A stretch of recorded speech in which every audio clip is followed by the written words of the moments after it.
지상작전사령관 공관 서재의 공기는 묵직하고 차가웠다.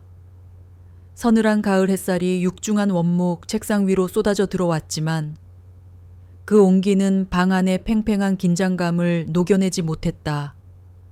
책상 너머 대한민국 육군 최초의 여성 삼성장군 이서연 중장이 앉아 있었다. 그녀는 군복이 아닌 간결한 다색의 사복 차림이었지만 그 등 뒤에 거대한 창문으로 쏟아지는 빛은 그녀의 어깨에 박힌 세 개의 별을 형상화하는 듯했다. 이서연의 시선은 책상 맞은편에 앉아있는 자신의 외동딸 강유민에게 고정되어 있었다. 딸의 눈은 자신을 똑바로 마주하고 있었으나 그 안에 담긴 단단한 결의는 이서연이 평생 겪어온 어떤 전장의 적보다도 더 완강하게 느껴졌다. 다시 한번 말해보렴. 이서연 중장의 목소리는 낮고 차분했지만 그 속에는 듣는 이의 심장을 꿰뚫는 강철 같은 힘이 담겨 있었다. 강유민은 한 점 망설임도 없이 또렷하게 대답했다. 육군 부사관에 지원하겠습니다. 강유민의 선언은 단순히 진로를 밝히는 것을 넘어 이서연이라는 거대한 존재에 대한 정면 도전처럼 들렸다. 대한민국 최고의 명문대 정치외교학과를 수석으로 졸업한 딸의 입에서 나올 거라고는 누구도 상상하지 못했던 말이었다.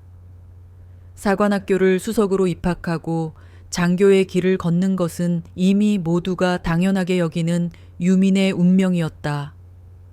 하지만 유민은 그 당연한 길을 거부하고 가장 낮은 곳에서부터 시작하는 가시밭길을 선택했다. 이서연은 말없이 딸을 응시했다. 그녀의 눈빛에는 의문과 실망, 그리고 미처 파악하지 못한 딸의 내면에 대한 복잡한 감정들이 뒤섞여 있었다. 그녀는 군인이었다. 논리와 분석으로 모든 것을 판단해 왔다. 하지만 지금 이 순간 그녀의 딸은 그 어떤 논리로도 설명할 수 없는 오직 감정만이 지배하는 선택을 하고 있었다. 이서연은 잠시 시선을 돌려 서재의 한쪽 벽면을 가득 채운 자신의 훈장과 임명장을 바라보았다. 그 모든 영광의 흔적들은 딸에게는 자랑스러움이 아니라 벗어나고 싶은 거대한 그림자였음을 그녀는 깨달았다. 이유를 듣고 싶구나. 유미는 어머니의 시선을 피하지 않고 똑바로 마주하며 오랜 시간 가슴속에 응어리진 진심을 토해냈다. 어머니의 딸이 아닌 저 강유민으로서 군인이 되고 싶습니다. 제 이름 앞에 늘 따라붙는 꼬리표가 아닌 오직 저의 능력으로 제 길을 증명하고 싶습니다. 장교가 아닌 가장 낮은 곳에서 병사들과 함께 숨쉬는 부사관이 되어 제 힘으로 제 길을 닦겠습니다. 어릴 적부터 유민의 삶은 이서연 장군의 딸이라는 꼬리표와 함께했다. 누군가 그녀의 이름을 부를 때마다 그 이름 앞에는 늘 이서연 장군님의 딸이라는 수식어가 붙었다. 모두가 그녀의 배경을 보고 미래를 예단했고 그녀가 이룬 모든 성과는 어머니의 후광 덕분이라고 수군거렸다. 그들의 시선이 싫었다. 자신의 발로 땅을 딛고 자신의 손으로 무언가를 쥐고 싶었다. 유민의 목소리에는 결연한 의지가 담겨 있었고 그것은 이서연의 마음을 흔들었다. 이서연은 한동안 아무 말 없이 딸의 얼굴을 말없이 바라보았다. 그녀는 딸의 고집과 그 안에 숨겨진 깊은 상처를 누구보다 잘 알고 있었다. 군이라는 조직의 혹독한 생리, 특히 여성에게, 그리고 부사관에게는 더욱 잔인한 현실을 알기에 딸의 선택을 막고 싶었다. 유민아, 군대는 네가 생각하는 낭만적인 곳이 아니다. 특히 여군에게, 그리고 부사관에게는 더욱 그렇다. 그곳에는 네가 상상하지 못할 부조리와 시련이 있을 거다. 네가 내 딸이라는 사실이 알려지는 순간 너는 더 이상 평범한 훈련병이 될 수 없어. 그게 특혜든 혹은 역차별이든 그래서 제 신분을 숨길 겁니다. 유미는 흔들리지 않고 말했다. 어머니의 도움 없이 누구의 딸도 아닌 그저 강규민이라는 이름 석자로 부딪혀 보겠습니다. 허락해 주십시오. 딸의 눈에서 자신과 똑같은 불꽃을 본 이서연 중장은 길게 한숨을 내쉬었다. 그 한숨 속에는 포기와 체념, 그리고 딸의 길을 응원하는 복합적인 감정들이 뒤섞여 있었다. 결국 그녀는 고개를 끄덕였다. 이것 또한 스스로의 길을 선택한 한 명의 군인으로서 존중해 줘야 할 결심이라고 판단했다. 다만 그녀는 마지막 어미로서의 방어선을 남겨두었다. 단 한 가지 조건이 있다. 어떤 상황에서도 먼저 내 신분을 밝히지 마라. 내 힘으로 이겨내겠다고 한 약속. 끝까지 지켜. 하지만 만약 내 힘으로 도저히 감당할 수 없는 부당함에 직면했을 때, 그때는 나를 찾아. 그게 어미로서 내 마지막 방어선이다. 유미는 그 약속을 가슴에 새기고 자리에서 일어났다. 어머니에게 경례를 붙이지는 않았지만 그녀의 눈빛에는 그 어떤 경례보다도 깊은 존경심과 감사함이 담겨 있었다. 이서연은 말없이 딸의 뒷모습을 바라보았다. 딸이 짊어질 고난과 시련을 예상하면서도 아무것도 해줄 수 없는 어미의 마음은 칼로 베는 듯 아렸다. 그렇게 강유미는 자신의 모든 배경을 지우고 평범한 지원자로 위장했다. 부사관 최종 면접에서 그녀는 부모님은 작은 식당을 운영하시다. 지금은 건강이 좋지 않아 시골에서 요양 중이라고 둘러댔다. 그녀의 당당한 태도와 강인한 눈빛은 면접관에게 깊은 인상을 남겼고 그녀는 최종 합격 통지를 받았다. 며칠 후 유미는 검은색 스포츠 가방 하나를 맨 채 전라북도 영천에 위치한 육군 부사관학교 정문 앞에 섰다. 꿈을 향한 위대한 도전 여기서 시작된다는 거대한 문구가 그녀를 맞았다. 심장이 격렬하게 뛰었다. 거대한 그림자를 등지고 마침내 자신만의 태양을 향한 첫걸음을 내딛는 순간이었다. 입소 절차를 밟고 생활관에 들어서자 모든 것이 낯설었다. 각기 다른 꿈과 사연을 안고 온 동기들의 얼굴에는 긴장과 설렘이 교차했다.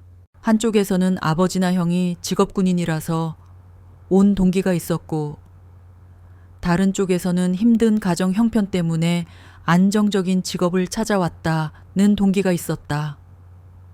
그냥 군대가 좋아서 왔다는 동기도 있었다. 그들은 모두 유민에게 말을 걸며 서로의 사연을 나누었다. 아무도 그녀가 대한민국 육군 서열 최상위권에 있는 삼성 장군의 딸이라고는 상상조차 하지 못했다.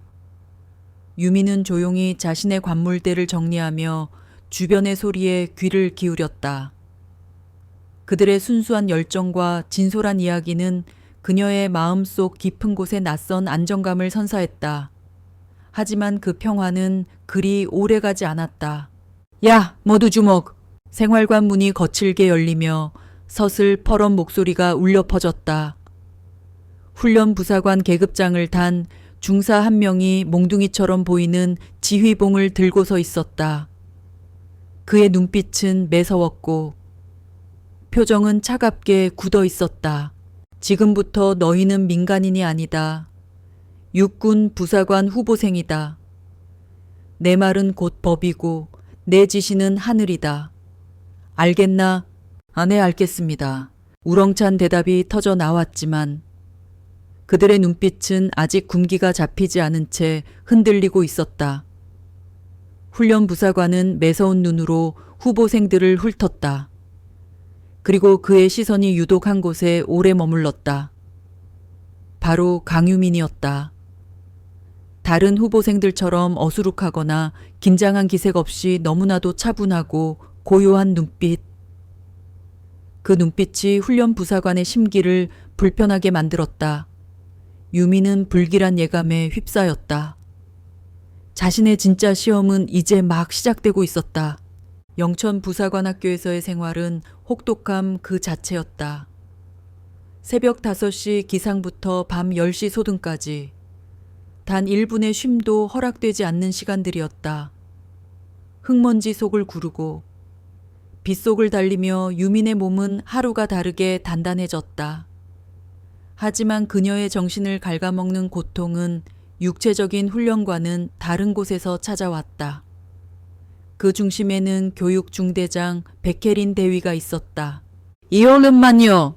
후보생들이 등 뒤에서 그녀를 부르는 별명이었다. 창백할 정도로 하얀 피부와 감정을 읽을 수 없는 차가운 눈동자. 칼날 같은 말투를 가진 그녀는 후보생들에게 공포 그 자체였다. 백혜리는 유독 강유민을 집요하게 물고 늘어졌다. 첫 제식 훈련 시간. 백대위는 보란듯이 유민을 대열 가장 앞으로 불러냈다. 134번 후보생, 동작이 아주 우아하구나. 발레라도 배웠나. 비꼬는 말투에 동기들의 웃음이 터져 나왔다. 유민은 입술을 깨물며 부동 자세를 유지했다. 백대위의 시선이 그녀의 얼굴에 박혔다. 웃음이 나와 내 동기들은 지금 너 하나 때문에 몇 시간째 땡볕 아래서 있다. 너 하나 때문에 모두가 고통받는다는 생각은 안 해봤나? 죄송합니다. 죄송하면 다인가? 내 부모는 뭘 가르쳤기에 이렇게 이기적이지? 내 애미는 뭐 하는 사람이냐? 순간 유민의 눈동자가 세차게 흔들렸다. 심장이 쿵하고 바닥으로 떨어지는 것 같았다. 대한민국에서 가장 존경받는 군인 중 한 명인 어머니. 그 이름을 차마 더럽힐 수 없었다. 유민은 입소 면접 때 했던 거짓말을 반복했다. 작은 식당을 하셨습니다. 지금은 편찮으셔서 시골에 계십니다. 식당 그깟 밥이나 파는 사람이 뭘 알겠어. 그러니 딸내미가 이 모양 이 꼬라지지. 눈빛은 또 왜 그래? 반항하는 건가? 백혜린 대위의 포언은 칼날이 되어 유민의 가슴에 박혔다. 단순히 고된 훈련이 아니었다. 이것은 명백한 인격 모독이자 가혹 행위였다. 하지만 유민은 저항할 수 없었다. 여기서 무너지면 어머니와의 약속도 스스로에 대한 다짐도 모두 물거품이 될 터였다. 그녀는 그저 이를 악물고 버텨낼 뿐이었다. 백혜린의 괴롭힘은 날이 갈수록 교묘하고 악랄해졌다. 134번 후보생. 내 관물대 상태가 불량이더구나. 오늘 저녁 전 후보생은 관물대 정리를 다시 하도록. 내가 끝날 때까지 아무도 못 잔다. 134번 후보생. 내 총기 수입 상태가 엉망이다. 전 후보생 총기 들고 연병장으로 집합. 내 동기가 정신 차릴 때까지 총구 앞으로 자세를 유지한다. 모든 잘못은 유민의 몫이 되었고 그 책임은 모두에게 전가됐다. 강유민 때문에라는 수군거림이 독처럼 퍼져나갔다.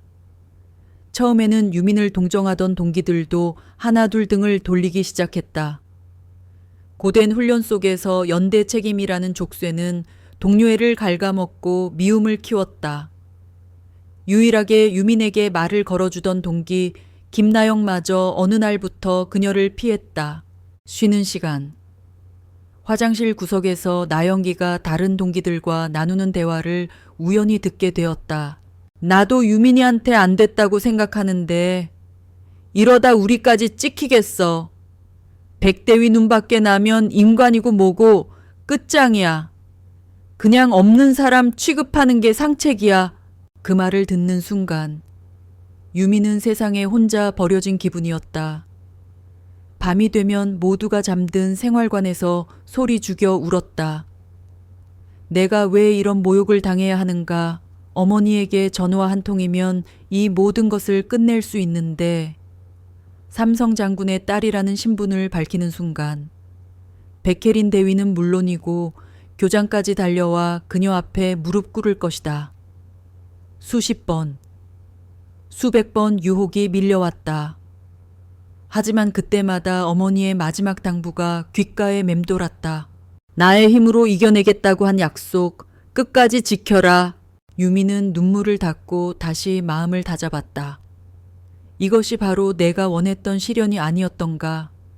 배경도 이름도 없이 오직 나로서 부딪히는 진짜 세상? 그래! 여기서 무너지지 않겠다. 이 지옥 속에서 기어이 살아남아 증명해 보이겠다. 그녀의 눈빛은 슬픔과 분노를 넘어 단단하고 깊어지고 있었다. 어둠 속에서 벼려지는 강철처럼. 하지만 그녀를 기다리는 시련은 아직 끝나지 않았다. 얼음마녀 베케리는 그녀를 무너뜨리기 위해 더욱 잔혹한 덫을 준비하고 있었다. 지옥 같았던 훈련 기간이 막바지에 접어들 무렵 유미는 마지막 관문인 종합 야전 훈련을 앞두고 있었다. 며칠 동안 산속에서 수경하며 실제 전장과 같은 상황을 극복해야 하는 고강도 훈련이었다.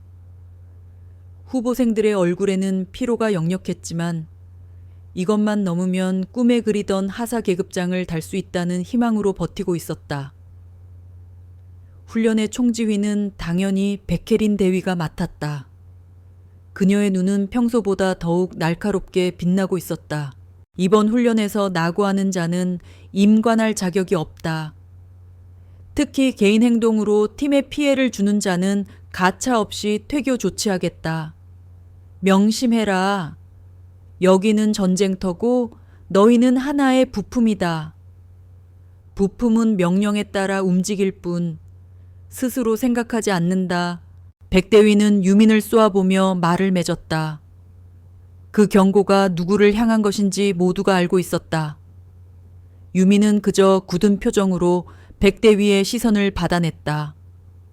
그녀의 마음속에는 이미 폭풍이 일고 있었다.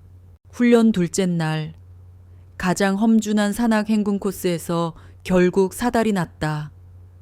쏟아지는 폭우로 땅은 진흙탕이 되었고 가파른 경사면은 미끄러웠다. 대열 후미에서 힘겹게 따라오던 김나영이 발을 헛디디며 비명과 함께 경사면 아래로 굴러떨어졌다. 아! 모두가 숨을 죽였다. 나무에 부딪혀 멈춰선 나영이는 다리를 붙잡고 고통스럽게 신음하고 있었다. 각도가 비정상적으로 꺾여 있는 것으로 보아 심각한 골절이 분명했다. 꼼짝마 대열 유지해 의무병이 올 때까지 누구도 위치를 이탈하지 마라. 이건 명령이다. 베케린 대위에 불호령이 떨어졌다. 하지만 의무병은 최우미에 있었고 무정이 상태도 좋지 않았다. 비는 점점 거세지고 나영기의 신음소리는 잦아들고 있었다. 저천증과 과다출혈. 유미는 직감했다. 이대로 방치하면 정말 위험해질 수 있다는 것을. 그녀의 머릿속에서 이성과 본능이 치열하게 싸웠다. 명령 불복종은 즉시 퇴교 사유다. 그토록 견뎌온 모든 것이 물거품이 된다. 하지만 눈앞에서 동기가 죽어가고 있었다. 엔드웨이! 유미는 자신도 모르게 중얼거렸다. 그녀의 눈이 더 이상 망설이지 않았다. 명령 불복종입니다. 후보생 강유민, 뒤에서 동기들이 외쳤지만 유미는 배낭에서 압박대와 부목으로 쓸만한 나뭇가지를 챙겨 들고 경사면을 미끄러져 내려갔다. 나영가, 정신 차려. 나영기의 의식은 희미했다. 유미는 대학 시절 응급처치 동아리에서 배웠던 지식을 총동원했다. 뼈가 피부를 뚫고 나온 개방성 골절이었다. 신속하게 지혈점을 압박하고 조심스럽게 부목을 대어 다리를 고정했다. 그녀의 손길은 당황한 기색 없이 침착하고 능숙했다. 그때 분노로 이글거리는 베케린 대위가 경사면 위에서 소리쳤다. 거기 너 134번 당장 멈추지 못해. 유미는 응급처치를 마친 후에야 고개를 들었다. 빗물과 흙으로 범벅이 된 얼굴로 그녀는 백대위를 똑바로 올려다보았다. 보고 드립니다. 환자 응급처치 완료했습니다. 이송이 시급합니다. 그 순간 유민의 눈빛에서 백혜리는 단 한 번도 본 적 없는 종류의 기백을 보았다. 통제할 수 없는, 자신을 압도하는 듯한 강렬한 빛. 그것은 그녀의 자존심을 송두리째 짓밟는 것이었다. 훈련은 중단되었고 나영이는 긴급 후송되었다. 의무관은 조금만 늦었어도 신경 손상으로 평생 다리를 절 뻔했다며 유민의 신속하고 정확한 응급처치가 나영이의 다리를 구했다고 말했다. 하지만 부사관학교로 복귀한 유민을 기다린 것은 칭찬이 아닌 징계위원회였다. 베케린 대위는 유민을 명령체계를 무시하고 동료를 위험에 빠뜨린 통제 불능 후보생으로 몰아붙였다. 후보생 강유민, 너는 군인으로서 가장 중요한 복종을 저버렸다. 너 같은 이기적인 돌출 행동은 전장에서 아군 전체를 위협하는 적보다 더 위험한 짓이야. 너에게 마지막 기회를 주겠다. 자진 퇴교서를 제출해라. 그렇지 않으면 불명예 퇴교 조치와 함께 내 인생에 빨간 줄이 그어질 거다.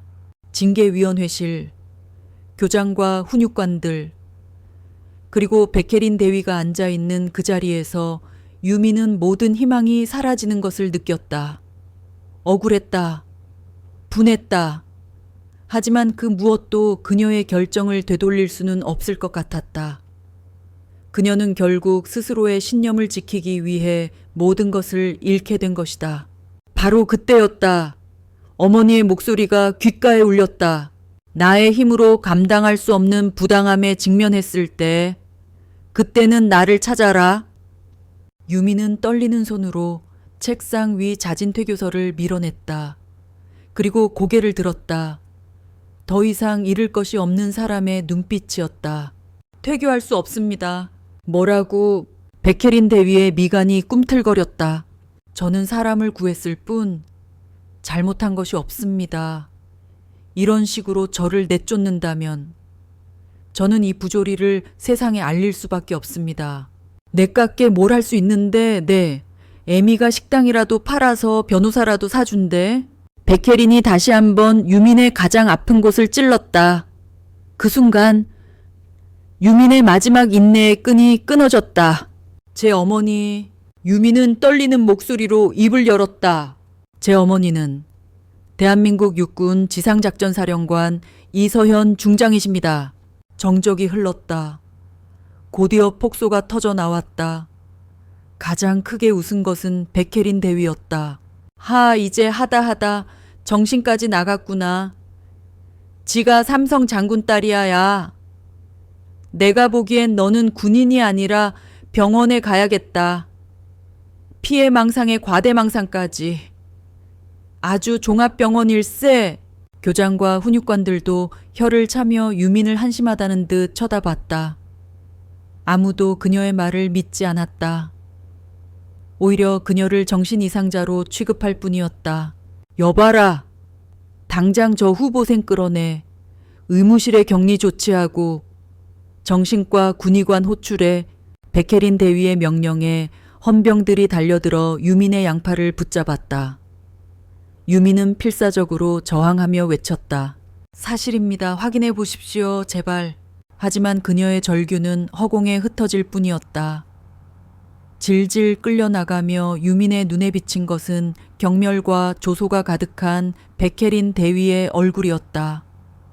암흑 같은 절망이 그녀를 덮쳤다. 자신의 신분을 밝혔지만 결과는 최악이었다. 이제 그녀는 명령 불복종자의 정신 이상자라는 끔찍한 낙인까지 찍히게 된 것이다. 바로 그 시각, 경기도 용인의 지상작전사령부 이서현 중장의 집무실에 다급한 보고 하나가 올라왔다. 발신자는 익명의 공중전화. 영천 부사관학교의 한 의무병이 건 충격적인 제보였다. 자신의 딸 강유민 후보생이 겪고 있는 부당한 처사와 현재 의무실에 격리 조치되었다는 내용이었다. 보고를 듣는 이서현 중장의 얼굴에서 모든 감정이 사라졌다. 마치 모든 생명력이 빠져나간 듯 그녀의 표정은 차갑고 냉혹하게 굳어졌다. 그 자리를 남은 것은 지독한 냉기와 전장을 얼려버릴 듯한 분노뿐이었다. 딸을 향한 모욕, 명예에 대한 낙인. 그리고 그녀의 용기에 대한 끔찍한 배신. 이서현은 더 이상 참을 수 없었다. 그녀는 즉시 수화기를 들었다. 헬기 준비해. 행선지는 영천이다. 세 개의 별이 마침내 폭풍의 눈을 향해 움직이기 시작했다. 강유민이 끌려간 의무실의 공기는 차갑고 축축했다. 굳게 닫힌 철문 너머로 들려오는 것은 빗소리와 이따금씩 복도를 오가는 군화 소리뿐이었다. 그녀는 낡은 침상에 무력하게 앉아 있었다. 명령 불복종. 정신 이상자. 그 어떤 것으로도 해명할 기회조차 박탈당한 채 그녀의 꿈과 명예는 진흙탕에 처박혔다. 어머니, 제가 틀렸던 걸까요? 스스로의 힘으로 이겨내겠다던 맹세는 결국 오만이었을까? 거대한 절망이 심장을 쇠사슬처럼 올가매는 순간이었다. 그때 의무실 문이 조용히 열리고 아까 유민의 응급 처치를 칭찬했던 군의관이 들어왔다. 그는 주변을 살피며 작은 목소리로 속삭였다. 강 후보생, 너무 상심하지 마시오. 당신이 옳았다는 건 내가 압니다. 하지만 여긴 어쩔 수가 없는 곳이라. 그는 더 말을 잇지 못하고 씁쓸한 표정으로 돌아섰다. 그 작은 위로가 오히려 유민을 더 비참하게 만들었다. 바로 그 시각, 영천 부사관학교 상공에 대한민국 육군의 그 어떤 헬기보다도 불길하고 위협적인 굉음이 울려 퍼지기 시작했다. 지휘 통제용으로 개조된 검은색 기동헬기였다. 평시에는 좀처럼 볼 수 없는 전시의 사령부를 이동시키거나 최고위급 지휘관을 실어 나르는 존재. 헬기는 지정된 헬리패드를 무시하고 빗줄기가 쏟아지는 연병장 한가운데에 착륙을 강행했다. 강력한 하강풍이 연병장의 흙먼지와 빗물을 폭풍처럼 휘몰아치며 사방을 때렸다. 당직 사령을 서던 장교들이 혼비백산하여 뛰쳐나왔다. 도대체 어떤 미친 조종사가 육군 교육기관의 심장부에 이따위 난폭한 착륙을 하는 것인가? 헬기의 문이 열렸다. 그리고 그 안에서 단 한 사람이 내렸다. 칠흑 같은 어둠과 폭우를 배경으로 빗방울이 닿는 족족 튕겨나갈 듯한 위험을 두른 전투복 차림의 군인. 어깨에는 대한민국 육군 지상작전 사령관임을 증명하는 세 개의 별, 즉 쓰리스타가 선명하게 빛나고 있었다. 이서현 중장이었다. 그녀의 등장에 연병장의 시간은 얼어붙었다. 보고를 받고 뛰쳐나온 부사관학교장 소장의 얼굴은 새하얗게 질려 있었다. 지상작전사령관의 예고 없는 방문. 그것도 이런 식의 등장은 단순한 순시가 아님을 온몸의 세포가 경고하고 있었다. 충성사령관님 어인일로 학교장이 경례를 붙이며 다가왔지만 이서현 중장은 그에게 눈길조차 주지 않았다. 그녀의 얼음장 같은 시선은 공포에 질린 채 서 있는 다른 장교들을 꿰뚫고 있었다. 그녀의 입이 천천히 열렸다. 목소리는 낮았지만 연병장의 모든 소음을 잠재울 만큼의 무게를 담고 있었다. 내 딸이 어디에 있지? 네 사령관님, 따님이라니요. 학교장은 무슨 영문인지 몰라 되물었다. 그 순간 징계위원회를 마치고 의기양양하게 복도를 걷던 백혜린 대위가 소란을 듣고 연병장으로 나왔다. 그녀는 헬기와 이서현 중장을 보고 잠시 놀랐지만 이내 상황 파악을 끝내고 자신이 나설 차례라고 판단했다. 최고 지휘관에게 이번 일탈 후보생 건을 직접 보고하고 자신의 단호한 조치를 인정받을 절호의 기회였다. 백혜리는 당당한 걸음으로 이서현 중장 앞으로 다가와 우렁차게 경례했다. 충성교육중대장 대위 백혜린입니다. 사령관님께 보고드릴 말씀이 있습니다. 그때서야 이서현 중장은 고개를 돌려 백혜린을 바라보았다. 분노도, 경멸도 아니었다. 마치 길가의 돌멩이를 보는 듯한 무감정한 시선이었다. 네가 백혜린 대위인가? 네네 그렇습니다.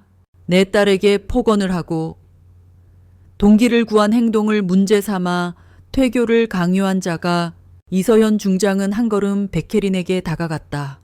내 딸의 명예에 정신 이상이라는 낙인을 찍은 자가 바로 너인가. 백혜린의 심장이 쿵 하고 내려앉았다. 내 딸이라는 단어가 뇌리에 박히는 순간 흩어져 있던 퍼즐 조각들이 맞춰지기 시작했다.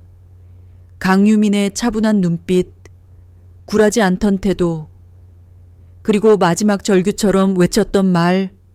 제 어머니는 지상작전사령관 이서현 중장이십니다.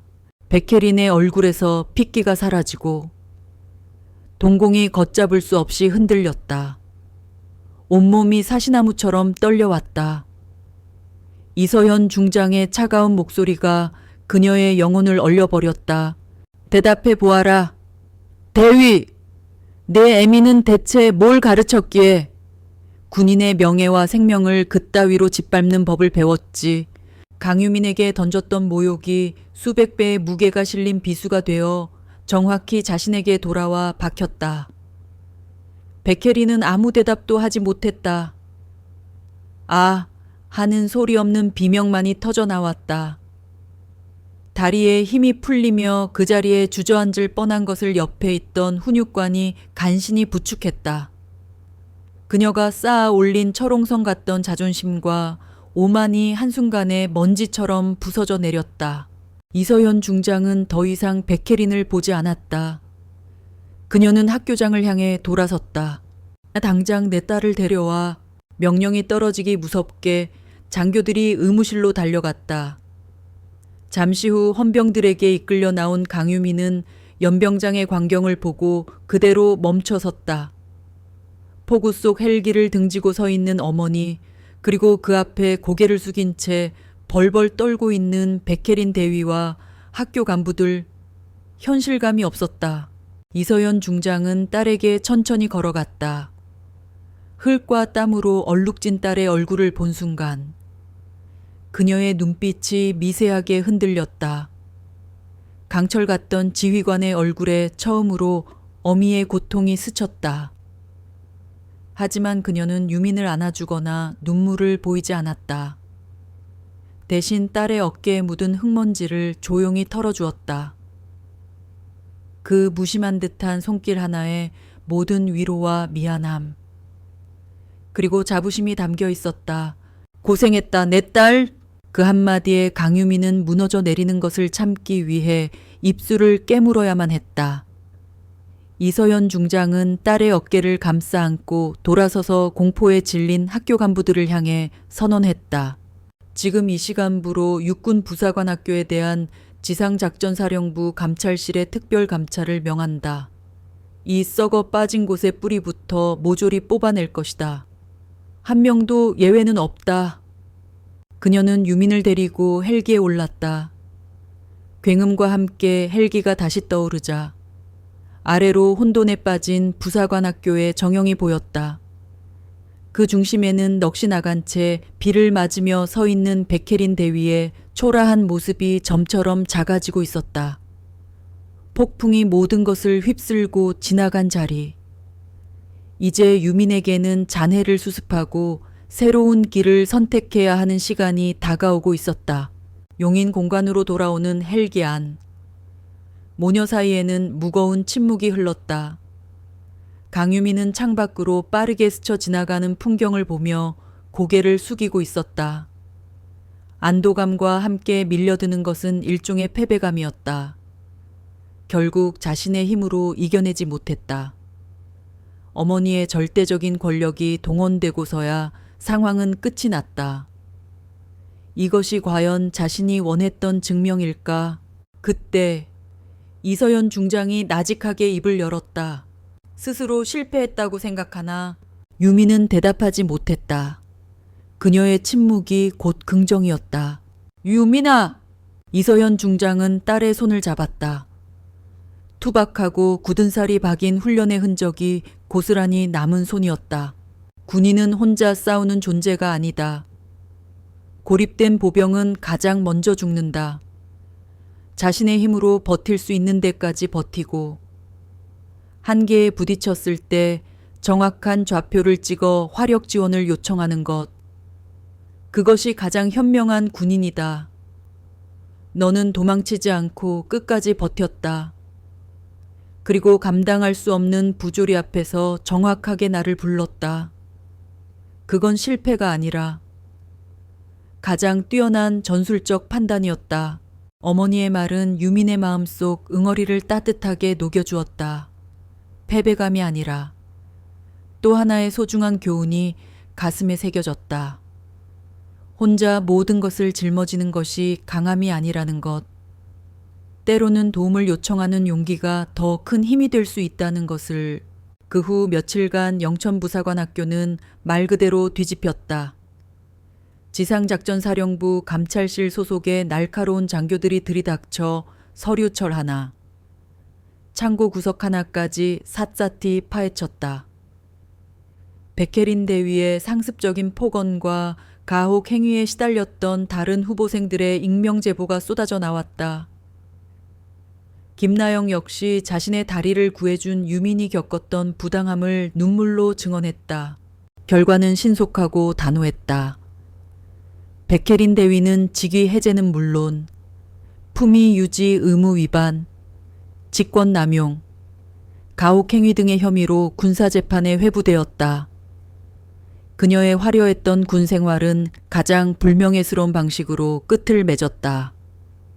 지휘 책임을 물어 부사관 학교장은 보직 해임되었고 다른 관련 간부들 역시 줄줄이 징계를 받았다. 이 사건은 군 전체에 알려지며 구시대적 변경 악습을 근절해야 한다는 자성의 목소리를 높이는 계기가 되었다. 모든 것이 정리된 후 이서연 중장은 유민을 불렀다. 이제 그만두어도 좋다. 내가 원한다면 안전하고 편한 곳으로 자리를 알아봐 줄 수 있다. 그럴 자격 충분히 있다. 하지만 유민은 고개를 저었다. 그녀의 눈빛은 이전보다 훨씬 깊고 단단해져 있었다. 아닙니다. 어머니, 저는 제 길을 끝까지 가겠습니다. 부사관으로 임관하겠습니다. 그리고 제 동기들과 함께 제가 있어야 할 곳으로 가겠습니다. 그녀의 결심을 확인한 이서연 중장은 희미하게 미소 지었다. 폭풍을 겪고 난 딸은 더 이상 그림자를 피하는 연약한 존재가 아니었다. 스스로 빛을 내는 강인한 군인으로 다시 태어나고 있었다. 시간이 흘러 마침내 임관식이 열렸다. 힘든 훈련을 모두 이겨낸 후보생들이 빛나는 하사 계급장을 어깨에 달고 연병장에 도열했다. 강유민은 수석 졸업의 영예를 안고 대표로 임관 선서를 했다. 그녀의 목소리는 우렁차고 자신감에 차 있었다. 단상 아래 가족석에서 이서연 중장은 계급장을 모두 뗀 평범한 어머니의 모습으로 딸을 지켜보며 조용히 눈물을 훔쳤다. 임관식이 끝나고 동기들이 유민에게 몰려왔다. 이제는 모두가 그녀의 배경을 알았지만 그들의 눈빛에는 더 이상 경외나 거리낌이 없었다. 오직 진심 어린 종영과 동료애만이 가득했다. 목발을 짚고 나타난 김나영은 유민을 와라 끌어안으며 울먹였다. 고마워, 유민아. 그리고 미안했어. 너 덕분에 나도, 우리 모두가 구원받았어. 이제 남은 것은 자대 배치였다. 모두가 강유민 하사가 지상작전사령부 직할의 편안부대나 적어도 후방의 지원부대로 갈 것이라 예상했다. 수석 졸업생에게는 부대 선택권이 주어지기 때문이었다. 하지만 배치 결과가 발표되자 모두가 경악했다. 하사 강유민, 보직 분대장, 전속부대, 강원도 화천 제5보병사단 수색대, 화천. 휴전선 155마일 중에서도 가장 긴장감이 높고 겨울이면 살을 내는 추위가 몰아치는 최전방. 그 중에서도 적과 가장 가까이서 눈을 맞대야 하는 수색대. 군인들 사이에서도 가장 힘들고 위험하기로 손꼽히는 곳이었다. 모두의 충격적인 시선 속에서 강유민은 담담한 표정으로 자신의 명령지를 받아들였다. 그녀는 가장 높은 곳에 배경을 가졌지만 스스로 가장 낮은 곳, 가장 위험한 곳을 선택했다. 진정한 군인으로서의 삶은 이제부터 시작이었다. 며칠 후 하사 강유민은 더플백을 메고 강원도 화천의 부대 앞에 내렸다. 칼날처럼 날카로운 칼바람과 녹슨 철조망이 그녀를 맞았다. 이곳은 어머니의 별빛이 닿지 않는 또 다른 세계. 그녀는 새로운 전장에서 또 다른 종류의 벽에 부딪히게 될 운명이었다. 강원도 화천은 겨울 왕국이었다. 10월 초입인데도 삼봉우리에는 이미 눈이 쌓여 있었다. 철책선 너머로 흐릿하게 보이는 북녘의 산맥은 굳게 닫힌 거대한 장벽처럼 느껴졌다. 강유민 하사가 내린 버스 정류장은 인적 없는 황량한 풍경 그 자체였다. 그녀를 태우러 온 군용 지프는 검은 연기를 뿜으며 덜컹거렸고 운전병의 얼굴은 차가운 바람에 벌겋게 상기되어 있었다. 하사님, 많이 추우시죠? 헬기 타고 오셨다던데. 여기는 정말... 운전병의 말끝이 흐려졌다. 헬기라는 단어에 유미는 굳은 표정을 지었다. 그녀는 이서현 중장의 딸이 아닌 오직 강유민 하사로서 이곳에 온 것이었다. 괜찮다. 바로 출발하자. 낡은 지프는 덜컹거리며 험준한 산길을 올랐다. 차창 밖으로 보이는 풍경은 부사관학교의 잘 정비된 연병장과는 완전히 다른 세상이었다. 녹슨 철조망과 경계초소, 그리고 무장한 병사들의 긴장된 얼굴, 그들의 눈에는 훈련병의 어수룩함 대신 생존의 본능이 담겨 있었다. 유민이 자대인 제5보병사단 수색대대에 도착했을 때 시간은 이미 해질녘을 향하고 있었다. 부대 내부는 외부에 알려진 것보다 훨씬 더 엄혹한 분위기였다. 모든 병사들의 얼굴에는 피로와 경계심이 서려 있었고 그들의 행동 하나하나는 불필요한 움직임 없이 간결했다. 중대 행정반으로 들어서자 그녀는 마치 사자굴에 던져진 어린 양이 된 기분이었다. 행정병들의 시선은 호기심과 냉소로 가득 차 있었지만 곧 그들의 시선을 사로잡는 한 사람이 있었다. 중대장 옆에 서 있는 한 사내. 그는 중대장의 체구보다도 훨씬 거대했고 굳게 담은 입술과 날카로운 눈빛은 보는 이를 위축시키기에 충분했다. 15년 군 생활이 고스란히 담긴 듯한 우직하고 투박한 인상. 그의 전투복에는 상사 계급장이 빛나고 있었다. 한태준 상사, 대대 내에서는 한 상사 혹은 살아있는 전설로 통하는 인물이었다. 그는 입대 후 15년을 오직 이 수색대에서만 보낸 베테랑 중의 베테랑이었다. 규정보다는 경험을, 이론보다는 감각을 우선시하는 실전형 군인이었다. 중대장은 유민을 한태준에게 소개했다. 한 상사, 이쪽은 오늘 부임한 강유민 하사다. 수석으로 임관한 우수한 인재이니 잘 부탁해. 원내부 중대장님. 한태준은 무뚝뚝하게 대답하며 유민을 위아래로 훑어보았다. 그의 시선은 마치 그녀의 내면까지 꿰뚫어 보려는 듯 매서웠다. 유민은 그 시선에 굴하지 않고 굳건히 서 있었다.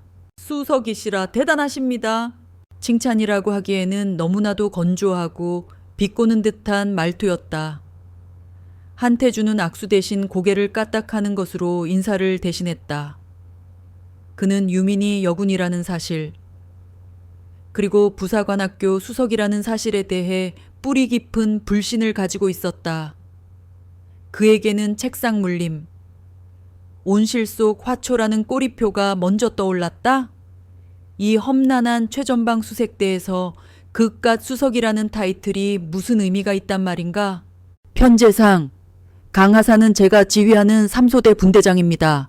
일단 숙소로 안내하겠습니다. 한태준의 말에 유미는 고개를 끄덕였다. 그와의 첫 대면에서 그녀는 이미 그가 자신을 절대 쉽게 받아들이지 않을 것임을 직감했다. 3소대 생활과는 복잡하고 어수선했다. 병사들은 새로운 분대장에게 별다른 관심이 없었고 그저 그들의 일상에 몰두할 뿐이었다. 한태준은 유민의 관물대와 침상 위치를 대충 가르쳐준 뒤 돌아섰다. 오늘부터 훈련은 없습니다. 내일 아침까지 준비하고 내일은 경계작전과 주간 순찰 업무부터 배우게 될 겁니다. 이 산에서는 규정보다 중요한 게 뭔지 가르쳐 드릴 테니 기대하십시오. 한태준의 마지막 말에는 명백한 경고가 담겨 있었다. 유미는 그날 밤 좁은 침상에 누워 생각에 잠겼다. 부사관학교에서의 백혜린 대위와의 갈등이 권력과 신분에 대한 편견이었다면 이곳 한태준 상사와의 갈등은 이론과 경험, 규정과 감각이라는 군인의 본질에 대한 충돌이었다. 이 싸움은 훨씬 더 까다롭고 근본적인 싸움이 될 터였다. 다음 날 아침 유미는 일찍 일어나 완전 무장 상태로 한태준 상사를 찾아갔다. 그의 눈에 실망감을 주지 않기 위해서였다. 모으고 드립니다. 하사 강유민입니다. 경계작전 교육 준비 완료했습니다. 삐빠르군. 역시 수석은 다르네. 한태준은 비아냥거리며 유민을 따라오라고 손짓했다. 그가 이끈 곳은 다름 아닌 사격장이었다. 실전 사격 교육이 시작되었다. 한태준은 유민에게 다가가 낮은 목소리로 말했다. 총기는 몸의 일부입니다. 교범에 얽매이면 안 됩니다. 여기선 교범보다 중요한 게 감각입니다. 그는 시범을 보였다. 한태준의 사격 자세는 교범과는 달랐다. 자세는 약간 불안정해 보였지만 그의 손은 총과 하나가 된 듯 흔들림이 없었다. 그는 단숨에 표적지 정중앙을 명중시켰다. 보았습니까? 이게 감각입니다. 책에서 배우는 게 아닙니다. 이 산에서 15년을 굴러야만 알 수 있는 겁니다. 유미는 그의 말에 반박하지 않았다. 그녀는 오직 교범대로 훈련받아 왔다. 하지만 그녀는 흔들리지 않았다. 보고 드립니다. 감각도 중요하지만 규정이 가장 중요합니다. 저는 교범대로 사격하겠습니다. 유미는 한태준의 시범과는 다른 교과서적인 자세로 총을 겨냥했다. 침착하게 호흡을 조절하고 방가쇠를 당겼다. 탕 하는 굉음과 함께 표적지 중앙에 정확하게 탄착점이 박혔다. 한태준의 눈이 미세하게 흔들렸다. 그제야 그는 유민이 단순한 책상 물림이 아님을 깨달았다. 하지만 그의 불신은 여전했다. 그래, 사격은 잘하는군. 하지만 여기선 사격만 잘해서는 살아남을 수 없다. 이 산은 너의 머릿속 데이터가 아닌 너의 발과 심장으로 느껴야 하는 곳이다. 그날 오후 한태준은 유민에게 수색대원의 목심 보급품 운반 임무를 맡겼다. 무거운 군수품 상자를 짊어지고 가파른 경사면을 오르는 임무였다. 그는 유민을 돕지 않았다. 오히려 뒤에서 지켜보며 그녀의 한계를 시험했다. 유민의 어깨는 상자의 무게에 짓눌려 아팠고 다리는 천근망은 무거웠다. 하지만 그녀는 이 악물고 한 걸음 한 걸음 나아갔다. 절대 주저앉지 않겠다는 굳은 의지가 그녀를 지탱했다. 한태준은 멀찍이서 그런 유민을 보며 혀를 찼다. 고집은 황소 같군. 과연 저 고집이 언제까지 버틸지 보자고. 그에게 유민은 여전히 신뢰할 수 없는 존재였다. 그녀의 깔끔한 전투복과 흐트러짐 없는 자세는 그가 수색대에서 평생 겪어온 현실과는 동떨어져 있었다. 한태준은 유민에게 진짜 수색대의 현실을 보여주겠다고 다짐했다. 그리고 유민 역시 그가 던지는 모든 시험을 정면으로 돌파하며 자신의 방식이 틀리지 않았음을 증명하겠다고 다짐했다. 두 군인의 신념은 그렇게 첫날부터 첨예하게 부딪히고 있었다. 한태준 상사와 강유민 하사의 갈등은 3소대 전체를 팽팽한 긴장감 속에 몰아넣었다. 한 상사는 유민을 군대 놀이나 하는 온실 속 화초로 취급하며 사사건건 그녀의 권위에 도전했다. 유민이 규정과 매뉴얼에 따라 임무 수행 절차를 설명하면 한 상사는 실전 경험을 내세우며 비웃었다. 하사님, 군대는 책상에서 하는 공부가 아닙니다. 여기서는 교범에 없는 돌발 상황이 매 순간 터집니다. 그런 걸 어떻게 매뉴얼로 막습니까? 여기선 감이 중요해요. 짬밥이 깡패라고. 내가 15년 동안 굴러서 얻은 이 감 하나가 당신 머릿속 데이터 수백 배보다 정확합니다. 한 상사는 고의적으로 유민의 작전 계획을 무시하고 자신의 판단에 따라 소대원들을 움직였다. 유민이 지정한 매복 지점 대신 자신이 느낌이 좋은 장소에 매복을 시키거나 보급로를 우회하라는 유민의 지시를 무시하고 단축 경로를 선택하는 시기였다. 소대원들은 두 사람 사이에서 눈치를 보며 혼란스러워했다. 한쪽은 냉철한 데이터와 규율을, 다른 한쪽은 노련한 경험과 직감을 내세우는 상황이었다. 처음에는 한 상사의 방식에 익숙했던 병사들이 유민을 경계했다. 그들은 그녀를 엄마 백으로 온 귀족이라고 생각했다. 하지만 유민은 그들의 선입견에 굴하지 않았다. 그녀는 한 상사의 비아냥거림에도 흔들리지 않고 묵묵히 자신의 임무를 수행했다. 그녀는 야전에서 직접 전술 데이터를 분석하고 각 병사들의 특성에 맞는 임무를 부여했다. 예를 들어 야간 경계시 빛과 소리에 민감한 병사를 전방에 배치하고 반대로 체력이 좋은 병사에게는 무거운 보급품 운반 임무를 맡기는 시기였다. 강 하사님, 이 보급품 운반 경로는 왜 이렇게 복잡합니까? 한 상사님은 늘 이쪽으로 가셨는데 한 병사가 불만을 섞어 물었다. 유미는 그를 향해 차분히 설명했다. 한 상사님의 경로는 비상시에 적의 매복에 걸릴 확률이 30% 증가합니다. 우리 부대가 자주 쓰는 경로라 이미 적에게 노출되었을 가능성이 높기 때문이죠. 이 경로가 조금 돌아가더라도 우리 모두의 안전을 보장할 수 있습니다. 유미는 말뿐만이 아니라 직접 병사들과 함께 움직였다. 무거운 배낭을 메고 경사면을 오르고 밤샘 경계 근무를 섰다. 그녀는 단 한 번도 여군이라는 이유로 열애를 요청하지 않았다. 땀과 흙으로 얼룩진 그녀의 얼굴에서는 부사관학교 시절의 흔적을 찾아볼 수 없었다.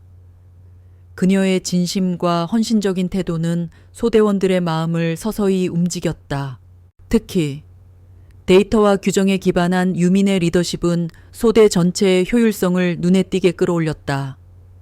야간 매복 훈련에서 유민이 분석한 데이터를 바탕으로 병사들의 매복 위치를 재조정하자 평소보다 훨씬 높은 확률로 가상적을 포착할 수 있었다. 매복 훈련의 성과가 눈에 띄게 좋아지자 병사들은 점차 한 상사의 감보다 유민의 데이터를 신뢰하게 되었다. 와, 하사님 분석대로 움직이니까 진짜 헛수고하는 일이 확 줄어드네요. 맞아, 한 상사님 방식도 좋지만 이건 뭔가 더 과학적이라고 해야 하나. 병사들의 수군거림은 한태준의 귀에도 들어갔다. 그는 그들의 변화를 보며 불쾌함을 감추지 못했다. 자신의 15년 경험이 고작과 인관한 하사의 데이터에 밀리는 상황이 분하고 치욕스러웠다. 한태준은 유민에게 더 이상 진짜 군대의 현실을 외면하지 못하도록 더욱 극단적인 상황을 만들겠다고 다짐했다. 내일부터 3소대 야전 수경 훈련이다. 실전과 똑같이 진행한다. 생존 도구는 최소한만 챙겨라. 규정대로 하면 무조건 낙오하게 돼 있다. 한태준은 유민의 얼굴을 똑바로 보며 말했다. 그의 눈은 이번에야말로 내 오만함을 박살내 주겠다고 말하는 듯 했다. 유민은 물러서지 않았다. 그녀는 소대원들에게 모든 규정과 장비를 꼼꼼하게 점검하고 비상식량을 추가로 챙기도록 지시했다. 야전 수경 훈련은 예상대로 험난했다. 한겨울의 칼바람과 밤새 내린 눈으로 모두가 힘들어했다. 하지만 유민이 미리 준비시킨 장비와 비상식량 덕분에 3소대는 다른 소대보다 훨씬 수월하게 훈련을 견뎌낼 수 있었다. 반면 한 상사의 말만 믿고 나섰던 다른 소대원들은 밤새 추위에 떨며 고생해야 했다. 이 사건을 계기로 3소대원들의 마음은 완전히 유민에게로 기울었다. 그들은 더 이상 한 상사의 감에 의존하지 않았다.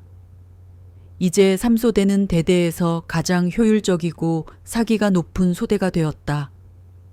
한태준 상사는 자신의 존재감이 희미해지는 것을 느끼며 고통스러워했다. 그의 자존심은 산산조각이 나고 있었다. 그날 밤 유미는 야전 수경지에서 야간 경계 근무를 서고 있었다. 소대원들은 모두 잠들어 있었고 고요한 밤하늘에는 별빛만이 반짝였다. 그때 초소 근무를 서고 돌아오던 한태준이 유민 옆에 조용히 섰다. 하사님, 이제 내 말이 옳다는 것을 인정할 때가 되지 않았나. 한태준의 목소리에는 평소의 비아냥거림 대신 깊은 피로와 상실감이 묻어 있었다. 유미는 그를 보며 말했다. 상사님, 상사님께는 상사님만의 길이 있습니다. 그 길은 아무도 따라갈 수 없는 위대한 길입니다. 하지만 저에게는 저만의 길이 있습니다. 제가 걸어온 길은 규정과 원칙, 그리고 사람의 생명을 최우선으로 하는 길입니다. 상사님의 길과 저의 길이 다르다고 해서 한쪽이 틀렸다고 할 수는 없지 않습니까? 유민의 말에 한태준은 할 말을 잃었다. 그의 눈동자에 미세한 흔들림이 스쳤다. 그는 그녀의 말을 부정할 수 없었다. 그때 행정반에서 무전병이 다급히 달려왔다. 중대장님, 긴급 첩보입니다. 북측의 동향이 심상치 않습니다. 소대장님들 모두 작전 상황실로 집합하랍니다. 무전병의 말에 유민과 한태준의 얼굴이 굳어졌다. 그들의 갈등은 더 이상 개인적인 문제가 아니게 되었다. 이제 그들의 다른 방식은 한반도의 긴장 상황 속에서 거대한 충돌을 일으킬 운명이었다. 유민은 직감했다. 이것이 진짜 시험이다. 그리고 상사님과 나의 길이 한 번은 부딪혀야만 하는 순간이 왔다. 그녀의 심장이 격렬하게 뛰기 시작했다. 작전 상황실의 공기는 무겁게 가라앉아 있었다. 좁은 공간을 가득 채운 긴장감은 칼날처럼 날카로워 모두의 숨을 막히게 했다. 낡은 작전 지도가 걸린 벽면에는 북측 동향에 대한 최신 첩보가 붉은 글씨로 업데이트되고 있었다. 소규모 병력, 침투 예상. 이 짧은 문구는 모든 이의 심장을 조여왔다. 중대장, 소대장, 그리고 한태준 상사와 강유민 하사가 모두 모여 있었다. 중대장이 입을 열었다. 북한군 특수부대가 아군의 후방 침투를 시도할 가능성이 높다고 합니다. 그들의 목표는 화천 지역 내 중요 군사시설 파괴로 추정됩니다. 현재까지 포착된 징후를 토대로 판단하건대 2개의 침투 경로가 예상됩니다. 그는 작전 지도에 2개의 붉은 선을 그었다. 하나는 한적한 산악 지형을 통과하는 길이었고 다른 하나는 아군 초소와 보급로가 집중된 지역을 우회하는 길이었다. 일반적인 상식으로는 산악 지형을 이용하는 것이 가장 합리적입니다. 중대장이 말했다. 험준하지만 노출될 확률이 적으니까요. 하지만 상대는 정규군이 아닌 특수부대입니다. 그들은 우리의 예측을 벗어나는 기만 전술을 사용할 가능성이 높습니다. 따라서 우리는 2 경로 모두에 매복조를 투입할 겁니다.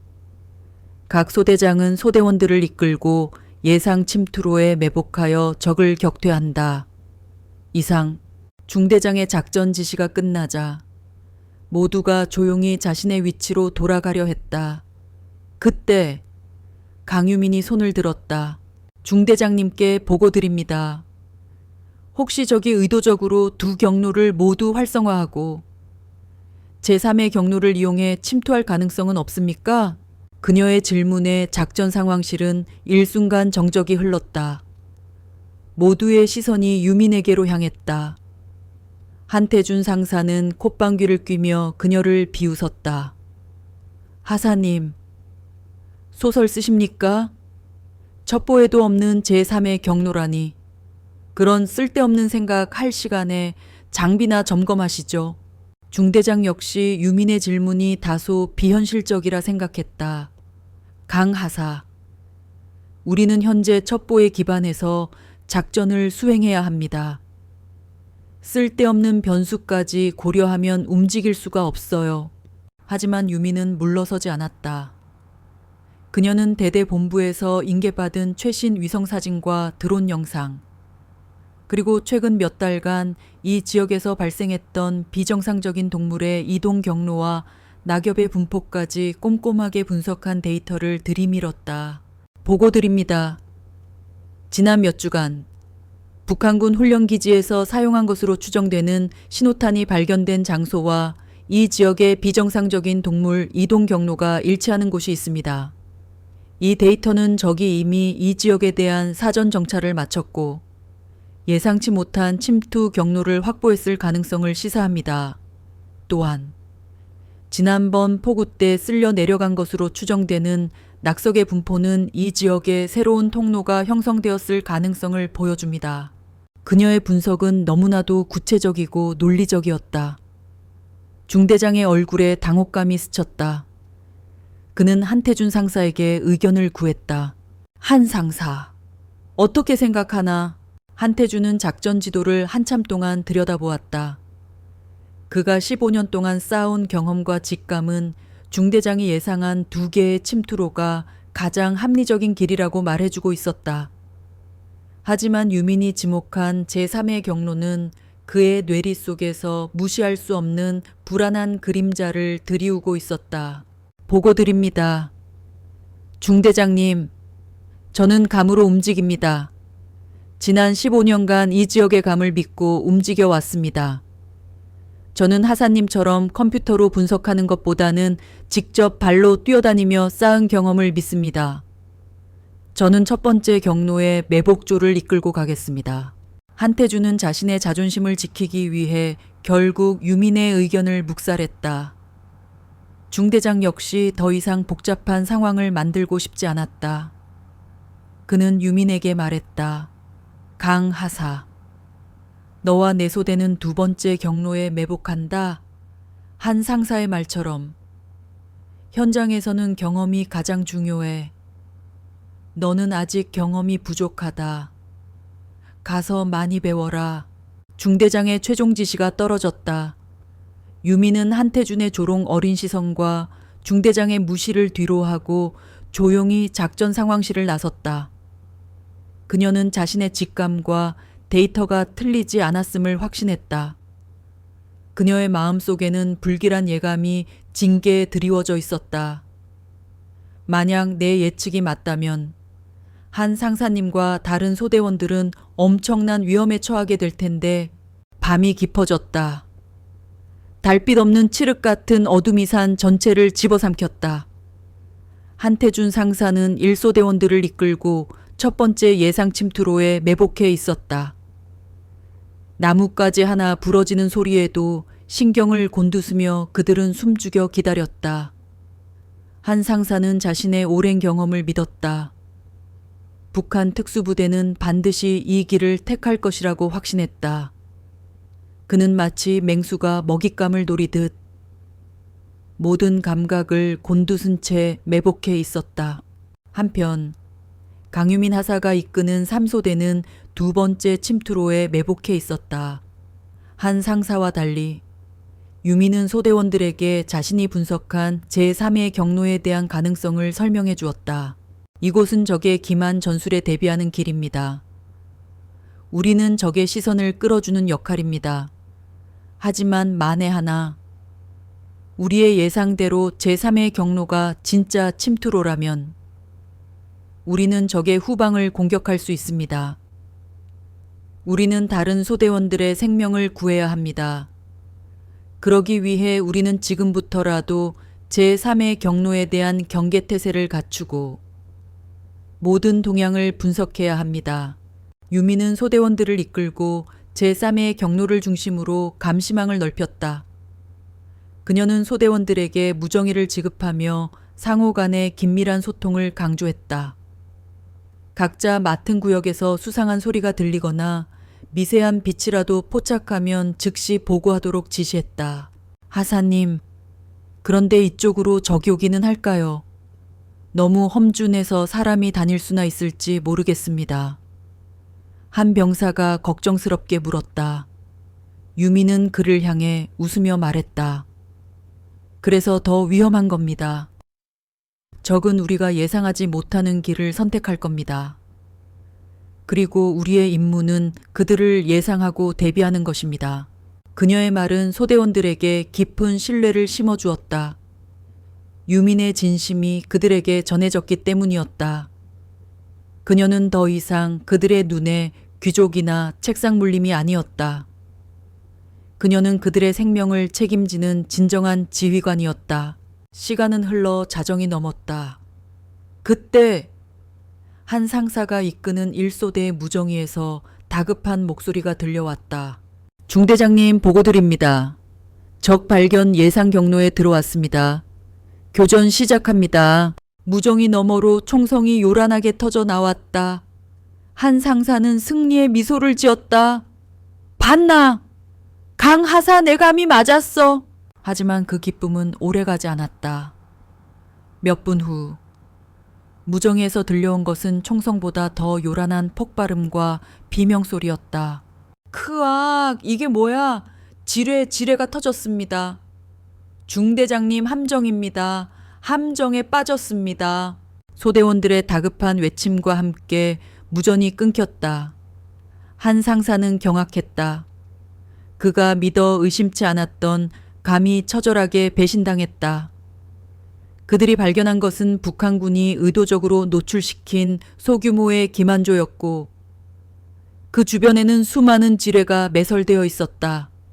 한 상사의 감은 적의 교묘한 함정에 완벽하게 걸려들었던 것이다. 작전 상황실은 혼란에 빠졌다.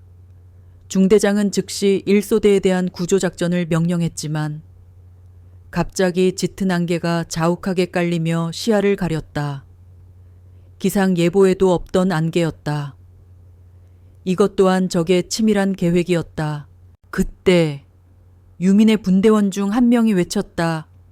하사님, 저기 낙엽 더미가 움직입니다. 유민의 눈이 번뜩였다. 그녀가 예상했던 제3의 경로. 그곳에 적의 본대가 움직이고 있었다. 지뢰와 안개는 1소대를 교란하고 시선을 돌리기 위한 기만 전술이었다. 적의 진짜 목표는 후방의 군사시설이었다. 유미는 망설이지 않았다. 그녀는 소대원들에게 외쳤다. 보고드립니다. 중대장님, 적 본대 제3의 경로로 이동 중입니다. 현재 위치에서 적과 교전 시작합니다. 그녀는 명령 불복종의 위험을 감수하고 자신의 신념을 따랐다. 그녀의 행동은 과거 부사관학교에서 동기를 구했던 그때와 같았다. 하지만 이번에는 그녀의 소대원들이 그녀를 믿고 따랐다. 그들의 눈에는 더 이상 의심의 흔적이 없었다. 오직 믿음만이 존재했다. 유민의 3소대는 기습적으로 적의 후방을 공격했다. 완벽한 매복과 정확한 사격으로 적을 하나둘씩 무력화시켰다. 적은 후방에서 날아든 공격에 혼란에 빠졌고 제대로 대응하지 못했다. 유민의 소대는 적을 완벽하게 섬멸하고 다른 소대원들의 생명을 구했다. 상황이 종료된 후 한태준 상사는 지쳐 쓰러진 채 구조되었다. 그는 자신의 오만함과 오판으로 인해 소대원들이 위험에 처했던 사실을 깨달았다. 그는 유민이 자신을 비웃을 것이라 생각했다. 하지만 유민은 그에게 다가가 조용히 말했다. 상사님, 몸은 괜찮으십니까? 한태준은 유민의 얼굴을 보았다. 그녀의 눈에는 비아냥거림 대신 깊은 걱정과 동료애가 담겨 있었다. 그는 고개를 떨구었다. 하사님, 제가 틀렸습니다. 한태준의 말에 유미는 엷은 미소를 지었다. 상사님, 틀린 것이 아닙니다. 단지 다른 길을 선택했을 뿐입니다. 상사님의 길도 저의 길도 모두 옳은 길입니다. 그날 밤 한태준은 모든 소대원들이 지켜보는 앞에서 유민에게 경례를 붙였다. 그의 경례는 단순한 존경을 넘어 진정한 동료로서의 인정이자 자신의 모든 자존심을 내려놓은 진심 어린 종용의 표시였다. 강유민은 이제 한태준의 길과 자신의 길이 다르지 않음을 깨달았다. 그들은 서로 다른 길을 걸었지만 결국 같은 곳을 향해 가고 있었다. 밤하늘을 찢는 총성과 비명은 이미 멈췄다. 짙은 안개는 서서히 걷히고 정막만이 산을 감싸고 있었다. 중대장과 구조조가 현장에 도착했을 때 그들은 경악할 수밖에 없었다. 한태준 상사가 이끄는 1소대는 지뢰밭에 갇혀 있었고 그들이 추격하던 적은 이미 사라지고 없었다. 한 상사는 부상을 입고 쓰러져 있었지만 정신은 잃지 않았다. 그의 눈에는 처절한 패배감과 함께 충격이 서려 있었다. 강하사가 옳았습니다.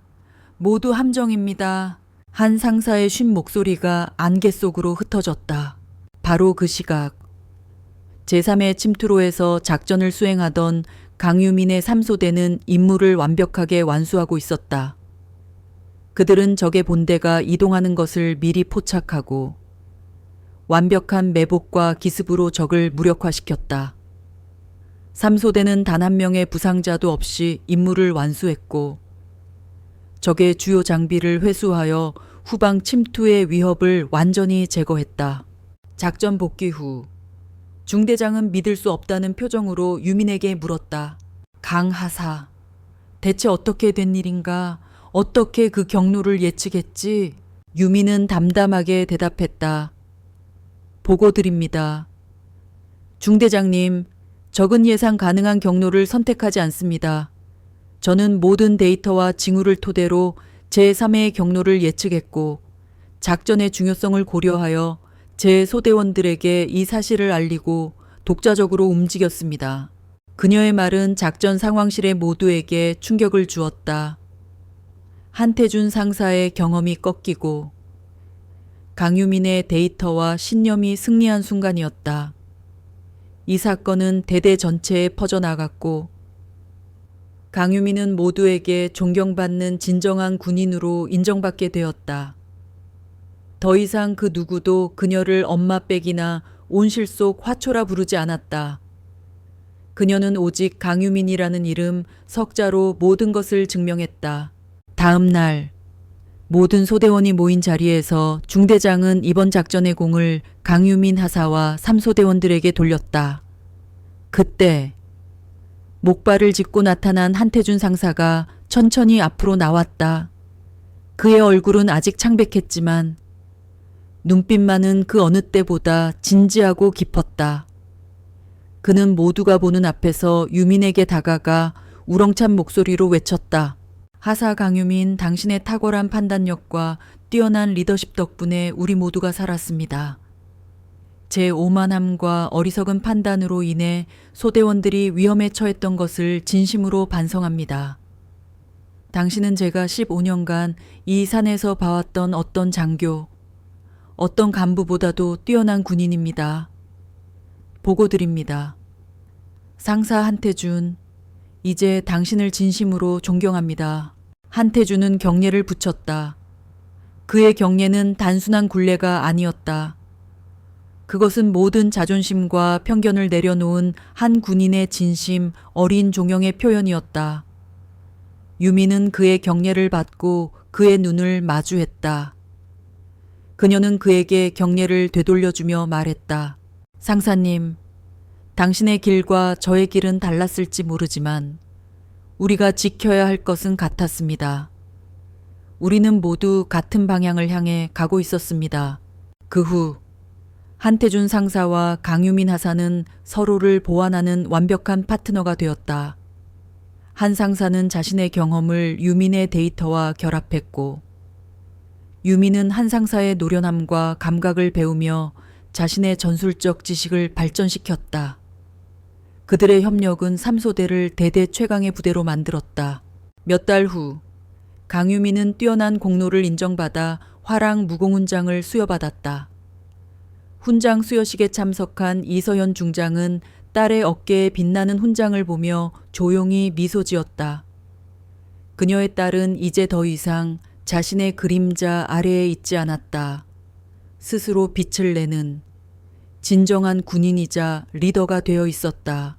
모든 사건이 일단락된 어느 날, 유미는 한태준과 함께 휴전선 철책이 내려다 보이는 초소에 서 있었다. 저 멀리 보이는 북한의 산들은 여전히 차가운 침묵을 지키고 있었다. 하사님, 이제는 정말 군인 같네요. 한태준이 농담처럼 말했다. 유미는 희미하게 웃었다. 아직 멀었습니다. 상사님처럼 되려면 한참 멀었죠? 한태준은 고개를 저었다. 아닙니다. 하사님은 저보다 훨씬 강한 군인입니다.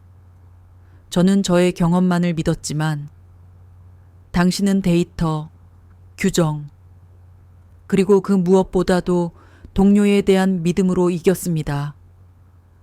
그것이 진짜 강함입니다. 그녀는 고요한 밤하늘을 올려다보았다. 수많은 별들이 반짝이고 있었다. 예전에는 어머니의 세 개의 별만을 보고 살았지만 이제는 자신이 속한 수많은 별들 중 하나가 되어 빛나고 있었다. 그녀는 어머니의 딸이 아닌 오직 강유민으로서 스스로의 길을 증명했다. 그녀의 이야기는 그곳에서 끝이 났지만 그녀의 군인으로서의 삶은 이제 막 시작되고 있었다.